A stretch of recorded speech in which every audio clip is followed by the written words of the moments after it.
e no ano da sequidão não se afadiga nem deixa de dar o quê? Fruto. Enganoso é o coração mais do que todas as coisas, e perverso. Quem o conhecerá? O profeta está falando aqui, glória a Deus, é isso, porque ele será como a árvore plantada junto às águas,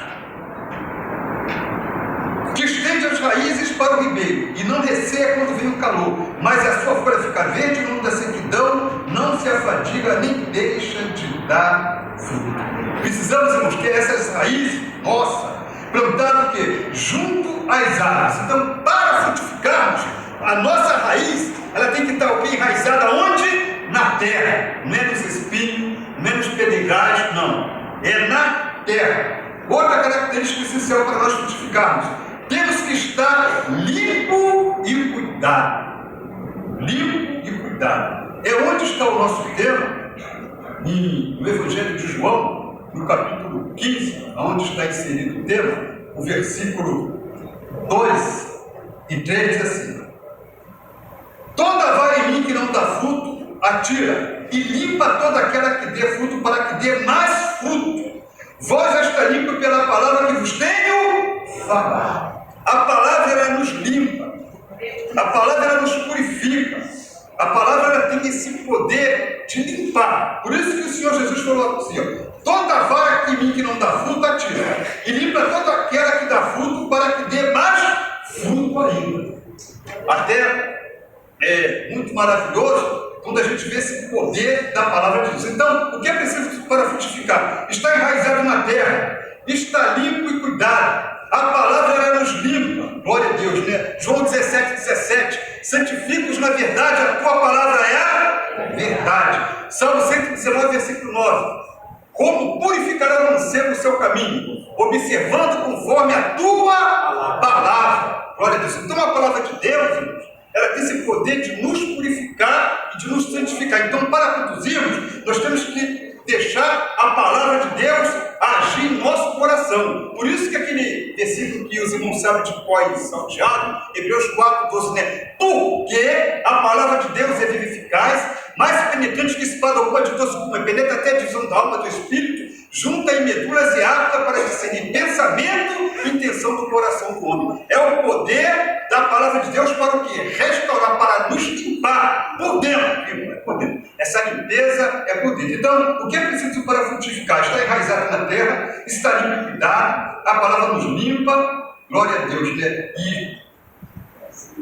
Timóteo fala assim: toda criatura de Deus é boa, não tendo nada que rejeitar, se for recebidas com ação de graça. Porque pela palavra de Deus e pela oração ela é santificada.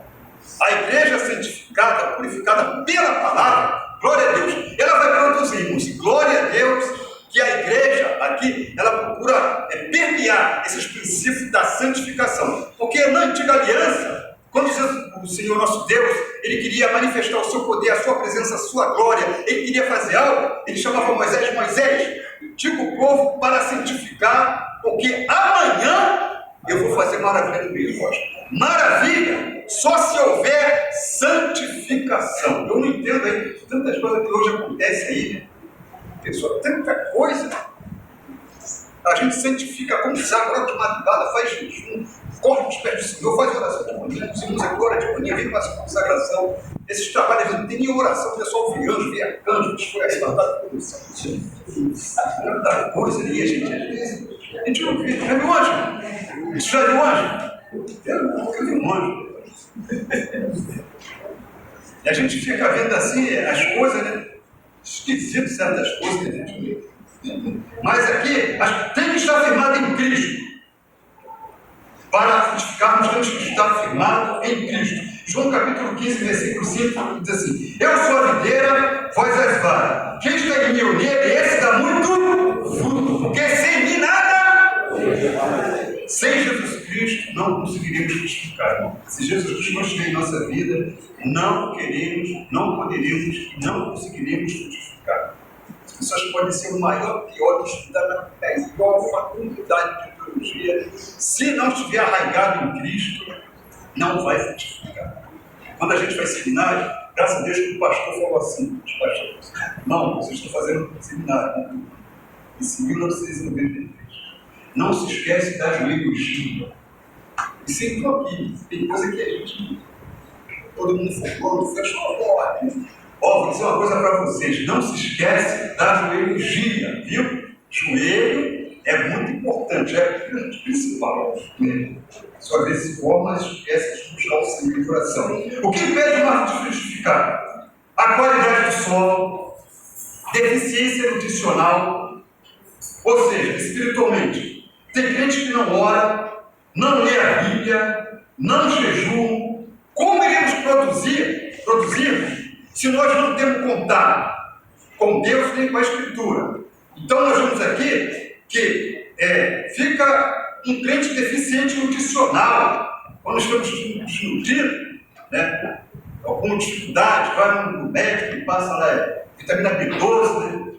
No meu caso, a gente vai ficando velho, só vai ficando meio fraco, vitamina D, desnutrido, né? A gente vai chegando, fica desnutrido, tem que tomar sol, tem que tomar vitamina D. Tem crente que está desnutrido, ele tem uma vida nutricional, ele precisa de um médico dos médicos, que é o Senhor dos Senhores, ele está aqui nessa noite. Glória a Deus, né? Está aqui, é isso. E quando o Senhor, ele chamou a Josué, aquele versículo bem conhecido, que os irmãos que leem a Bíblia sabem de cor salteado, Josué capítulo 1, versículos 7 e 8, Josué falou assim: Josué, tão somente esforça-te e tem muito bom ânimo, para teres o cuidado de fazer conforme toda a lei que meu servo Moisés te ordenou. Dela não te desvie nem para a direita, nem para a esquerda, para que prudentemente te conduzas por onde quer que andares. Não se aparte, olha aí, ó, da sua boca o livro desta lei. Antes medita nele, dia e noite, para que tenhas cuidado de fazer tudo conforme ele está escrito. Porque então fará prosperar o teu caminho, então prudentemente te conduzirá. Quer ter uma vida próspera aqui, na presença de Deus? Alguém nos vê? Apareceu agora alguém que quer ter um ministério profícuo, né? Aí pode ser que o camarada vai dar um curso para ver que isso.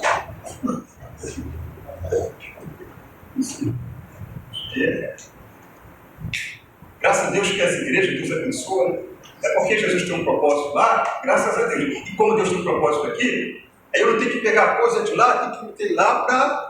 Ele é ele. Você é você, pastor Genário é pastor Genário, isso. Pastor Ezequiel, isso. Eu tenho que ir lá para aprender para a minha igreja crescer igual a Deus. Aqui, ó. Antes medita nele de noite. Deus tem um negócio contigo. Deus tem um negócio com Vila Isabel.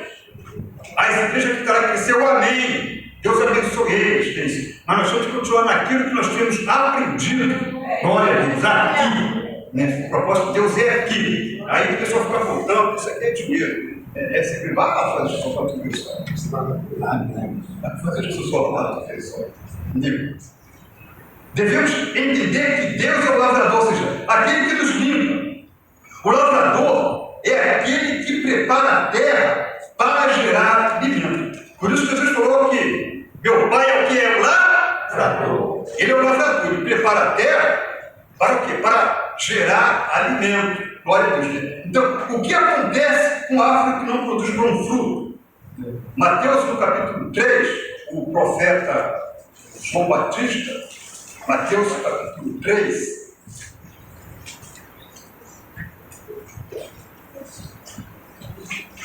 versículo 10. Mateus 3:10. E também agora está posto o machado na raiz das árvores. Toda árvore posta que não produz bom fruto é cortada e lançada no...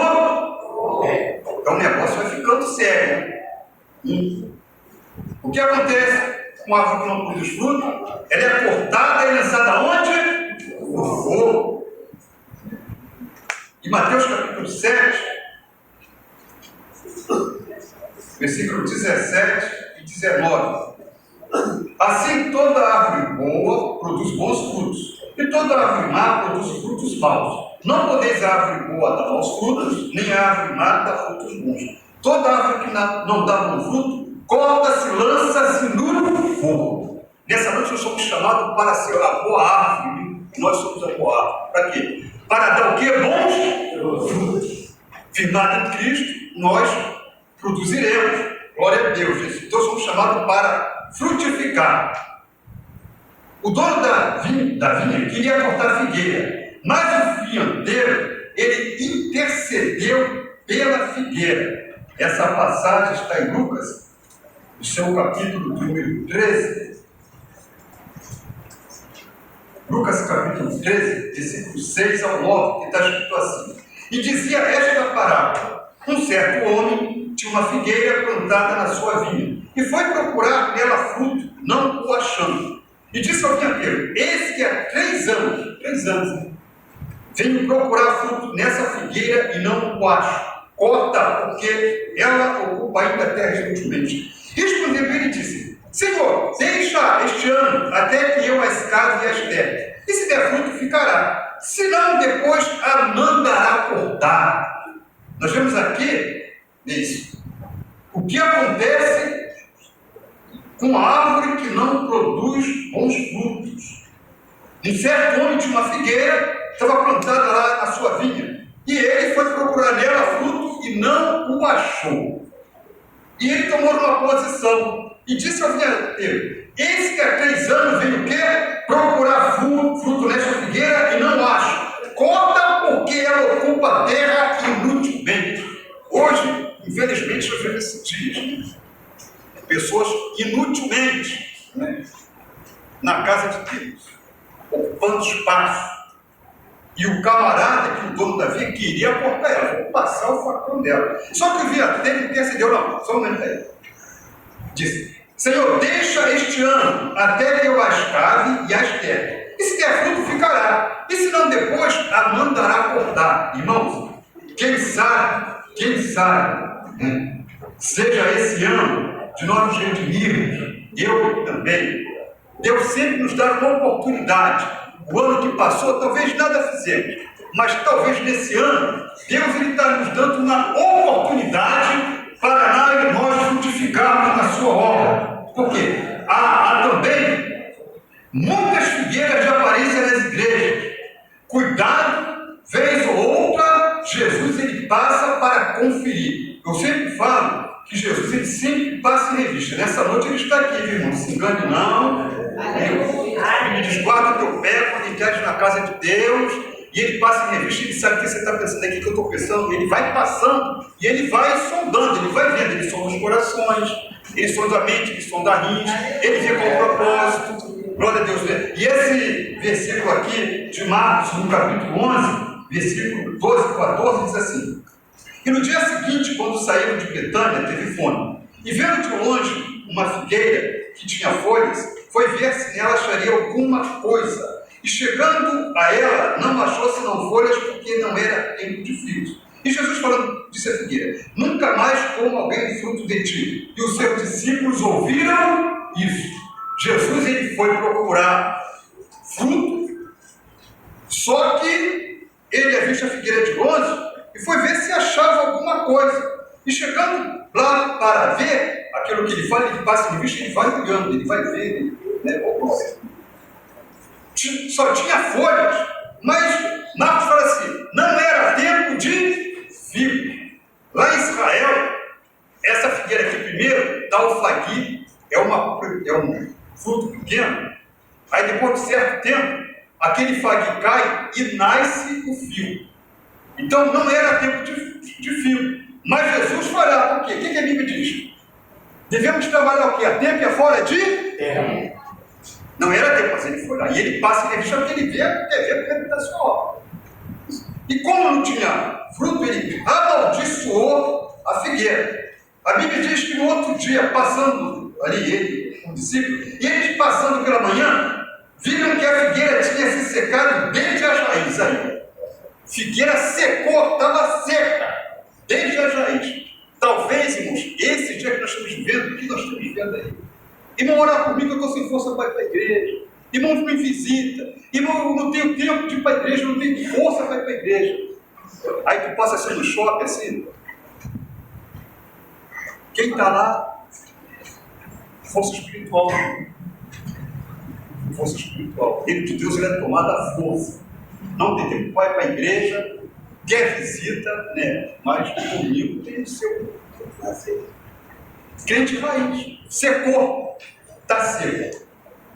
Secou. A figueira estava só de enfeite, estava lá bonita, frondosa, só enfeite. Jesus, nunca mais nasce fruto de ti. Secou. São Pedro diz assim: mestre, a figueira que tu amaldiçoar secou desde a raiz. Aí Jesus deu uma receita, né? Jesus respondeu e disse: tende fé em Deus, porque na verdade eu digo, tudo que dizer este monte vai passar para a para cá. Tudo que pedir de oração receberei, Senhor, nessa noite. Eu sei que eu posso produzir mais. Tu conheces o meu estado, só tu sabes, Senhor. Oh, glória, né? Restaura aqui, Jesus, as minhas raízes. Senhor, nem é lá em cima, não. É lá embaixo, as raízes têm que ser restauradas. Secou desde as raízes. E aquele crente vinha para a escola dominical, via para o jejum. Quarta-feira estava lá, domingo, sábado na pregação. Os cultos atuantes. Mas é o tempo, né? A luta, o tempo vai ficar mais difícil ainda. São Paulo diz que esse dia seria o dia o quê? Trabalhosos. Jesus certa feita falou assim: quando pois vier o Filho do Homem na terra, ele achará fé na terra? Aí, só aí quando eu li esse versículo, Jesus tem misericórdia de nós, nos ajuda. Tem gente, ele está seco, ele secou desde a rejeição, Jesus está vendo, ele passa em revista isso, mas ele tem uma receita: ó, tendes fé. Tudo que pedir a Deus, crendo recebereis. Nessa noite, Senhor, tu sabe, eu era assim, eu era tatuante, mas eu estou sem força, Senhor. A minha raiz está sequinha nessa noite, que é restaurar a nossa raiz. Só glória. Restaurar a nossa raiz. Isso não é fácil. O reino de Deus é tomar da força. Temos que empregar força para encarar. Por isso que São Paulo, quando escreve a sua segunda carta aos Coríntios, no capítulo 10, versículo 4, ele diz: porque as armas das nossas milícias não são carnais, mas sim poderosas em Deus para a destruição das fortalezas de Satanás. É luta espiritual mesmo. Para conduzirmos é luta espiritual. Glória a Deus, né? Porque se semeamos a boa semente, muitas vezes não colhemos o fruto do nosso trabalho. Semeamos, né, a boa semente, muitas das vezes não colhemos o fruto do nosso trabalho. Muitas das vezes falta-nos vigilância. Às vezes semeamos a boa semente e vamos dormir. É nesta hora que estamos dormindo é que o inimigo, ele ataca a nossa lavoura. É nessa hora que a gente vai dormir. A gente fazemos tudo certinho, mas como é que a gente vai dormir? A gente está cansado, né? E aqui em Mateus, no capítulo 13, versículo 24 ao 30, bem conhecido, diz assim: propôs-lhes outra parábola a dizer: o reino do céu é semelhante ao homem que semeia a boa semente no seu campo. E semeou a boa semente no seu campo. Mas dormindo os homens, veio o inimigo e semeou o joio no meio do trigo e retirou-se.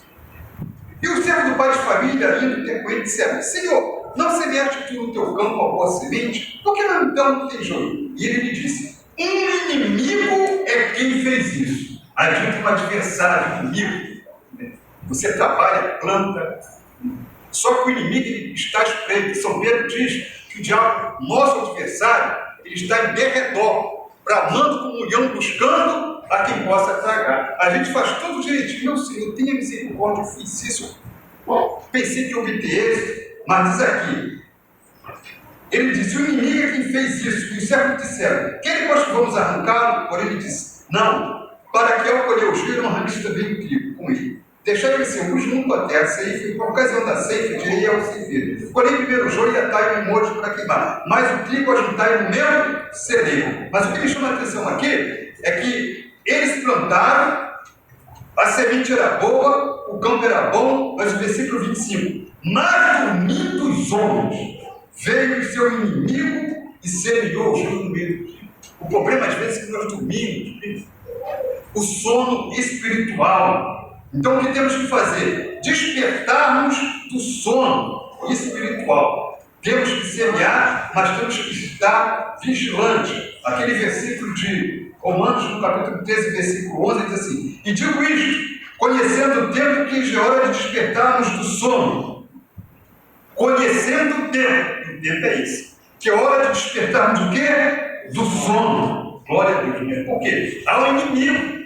Por isso que há muita dificuldade na vigilância. Às vezes nós não vigiamos. fazemos tudo certinho, mas falta-nos vigilância. E Efésios capítulo 5, versículo 14, que diz assim: pelo que diz, desperta do que dormes, levanta-te dentre os mortos, Cristo te esclarecerá.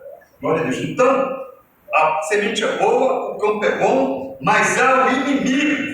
O teu inimigo, ele não dorme. Ele fica na espreita 24 horas por dia. Quando a gente dá um cochilo, ou quando a gente dá um vacilo, ele penetra. Por isso que São Pedro diz que o diabo, ele, vosso adversário, ele fica bramando como um leão, buscando a quem possa tragar. E Efésios 4, 27 diz assim: não deixe julgar o diabo.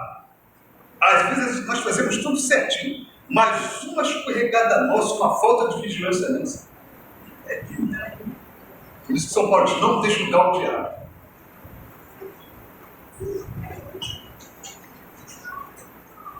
Fomos chamados para darmos fruto. Em João, no capítulo 15, versículo 16, está escrito: não me escolheste vós a mim, mas eu vos escolhi a vós, vos nomeei para que vade ter fruto, o vosso fruto permaneça. Então, quando a gente vê esse versículo, aqui é uma chamada praticamente que universal. Existe a chamada específica, quando Deus chama as pessoas específicas. Deus chamou Jeremias, né? Deus chamou Moisés. São chamadas específicas, né? Mas essa chamada aqui é para toda a igreja. Não é só para os obreiros, não é só para o pastor. Não. Essa chamada aqui é uma chamada universal. Não me escolheste vós a mim, mas eu vos escolhi a vós e vos nomeei. Para o quê? Para que vade. Mas está aí, né? Para que vade e dê fruto, e o vosso fruto o quê? Permaneça. Então essa chamada é uma chamada universal. O que é uma chamada universal? Existe o chamado específico, que é o chamado individual, e o universal, que é para todos. Nesse trecho, o chamado é universal para todos. Por isso que Marcos 16,15 diz: ide por todo mundo e pregar o evangelho a toda universal. Para todo mundo, não é isso? Universal. E Mateus 28,18: ide por todo mundo, fazer discípulos em todas as nações, ensinando a guardar. Então, chamada universal. Essa chamada eu estou incluído, você tem incluído, todos nós fomos incluídos. Então, características essenciais para frutificar. Temos que estar ligados em Cristo. João, no capítulo 15, onde está inserido o tema, no versículo 4, diz assim: está em mim e eu em vós. Como a vara de si mesma não pode dar fruto se não estiver na videira, assim também vós, se não estiverdes em mim. Então, características essenciais para dar fruto. Nós temos que frutificar. Colossenses 1,23. Colossenses, capítulo 1, versículo 23. Se na verdade permanecerdes fundados e firmes na fé, e não moverdes da esperança do evangelho que tendes ouvido, o qual foi pregado a toda criatura que é debaixo do céu, do qual eu, Paulo, estou feito ministro. Se na verdade permanecerdes o quê? Fundados e firmes na fé. São características essenciais para nós conduzirmos. Nós temos que estar fundados e firmes na fé, para nós podermos frutificar. Glória a Deus. Isso. Então, temos que estar ligados em Cristo e tem que ter testemunho, né? Para o crente frutificar, ele tem que ter um testemunho. Hoje parece que, há algum tempo, pessoal, alguns irmãos falam, a igreja está perdendo a sua aparência. Alguns falam identidade, né? Está perdendo a sua aparência. Seu foco. Algum tempo atrás você identificava um crente. Hoje, você olha assim, é muito difícil, todo mundo é pobre, todo mundo é crente, todo mundo dá para o Senhor. Mas para frutificarmos, nós temos que ter testemunho. Se não me falha a memória aqui, é 1 João, capítulo 2.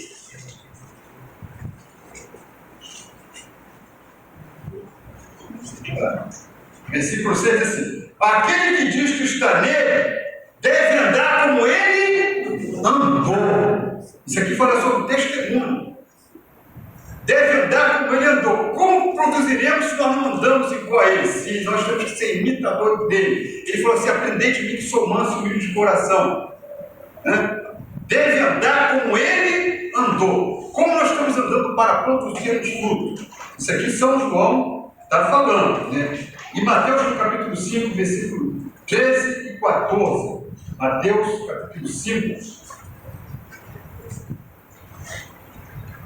Glória a Deus. Versículo 13 e 14. Vós sois o sal da terra. Se o sal for insípido, com que há de se salgar? Para nada mais presta, senão para ser lançado fora e ser pisado pelos homens. Vós sois a luz do mundo. Não se pode escolher uma cidade edificada sobre o monte. Nós somos o que? O sal da terra e a luz do mundo. Se o sal for insípido, com que há de se salgar? Tiravam o sal do mau humor e aquele sal que não prestava mais, que não ia ter serventia, eles colocavam no lugar à parte e levavam lá para o templo de Jerusalém e colocavam nas escadas. Quando chegava a época do inverno, que dava muita chuva, as escadas ficavam escorregadias, eles pegavam esse sal que não deixa, que era insípido, colocavam nas escadas para as pessoas subir para não ter escorregão. Aí diz assim: é um sal que é pisado pelos. Nós temos que ser o sal que tempera, que dá sabor. Vós sois o sal da terra e a luz do mundo. Filipenses 2,15. Para que sejais irrepreensíveis e sinceros, filhos de Deus inculpáveis, no meio de uma geração corrompida e perversa, entre as quais resplandeceis como astros no meio do mundo. Para produzirmos, a igreja tem que brilhar, vimos? Tem que ser luz. Glória a Deus. Para podermos frutificar, temos que ter testemunho. Glória a Deus. O pastor está pedindo para falar. Muito bem. Deus abençoe. Daqui a pouco a gente está aí.